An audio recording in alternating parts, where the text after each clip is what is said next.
देते रहेंगे कांग्रेस पार्टी को। 10 सालों से तो कांग्रेस पार्टी का राज नहीं है ना, 10 सालों से इन्हीं की पूर्ण सत्ता है,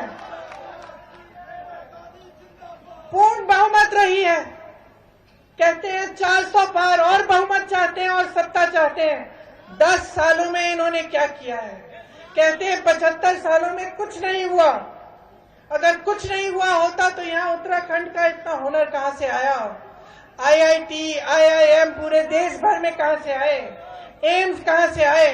ये जो चंद्रयान चंद्रमा पे जाता है, इसका सारा रिसर्च, ये सब जब अगर पंडित नेहरू जी ने 1950 के बाद नहीं लगाया होता तो ये हो सकता था, ये मुमकिन होता आज? तो सच्चाई क्या है? आज इतनी महंगाई है, मेरी बहनें बैठी हैं, आपके सामने कहते हैं कि सिलेंडर का दाम घटाएंगे। अरे पिछले इतने सालों से 1200 तो था ना, था कि नहीं था? किसका राज था? बीजेपी का था? मोदी जी का था? गुजरात में पुल गिरा, जो पुल बना, जिसने पुल बनाया था उससे इन्होंने चंदा ली। जहां जहां बड़े बड़े ठेके, सबसे चंदा ली। कोविड में आपको वैक्सीन लगी, बात उठा के बताओ, वैक्सीन की कंपनी से चंदा ली। तो अब पता चल रहा है कि काला धन गया कहां और नोटबंदी क्या थी। लेकिन नोटबंदी का नुकसान कौन झेल रहा है? मोदी जी, मोदी जी, भाजपा के नेता, आप झेल रहे हो। छोटे दुकानदार, ये जो दुकानें हैं यहाँ, छोटे बिजनेस, उसके बाद जीएसटी आई, तो जो छोटा दुकानदार है, छोटा बिजनेस वाला है, उसको तो लगभग आपने खत्म कर दिया। वो रोजगार नहीं दे सकता।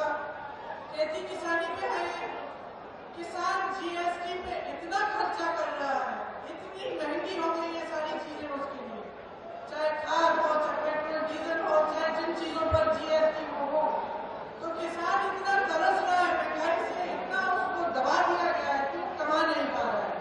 तो वो कमा नहीं पा रहा है तो खेती किसानी में रोजगार भी घट रहे हैं। तो इनकी जो नीति है वो रोजगार घटाने वाली नीति है। इन्होंने आज तक आपको एक विजन नहीं दिया है कि रोजगार बनाएंगे कैसे।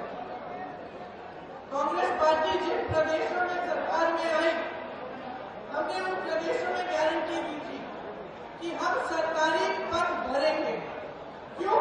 क्योंकि हर प्रदेश में लाखों सरकारी पद खाली पड़े थे भाजपा की सरकार में। आज भी केंद्र की सरकार के जो पद हैं उनमें 30 लाख खाली पद हैं। तो आप बताओ, देश में तमाम बेरोजगार बच्चे हैं, नौजवान हैं, उनके माँ बाप चाहे खेती करते हो, चाहे सैनिक हो, कुछ भी हो, उनको मुश्किल से पढ़ाते हैं, मेहनत से पढ़ाते हैं, पैसे इकट्ठे करके ट्यूशन की फीस दिलवाते हैं, एग्जाम करते हैं रोजगार के लिए।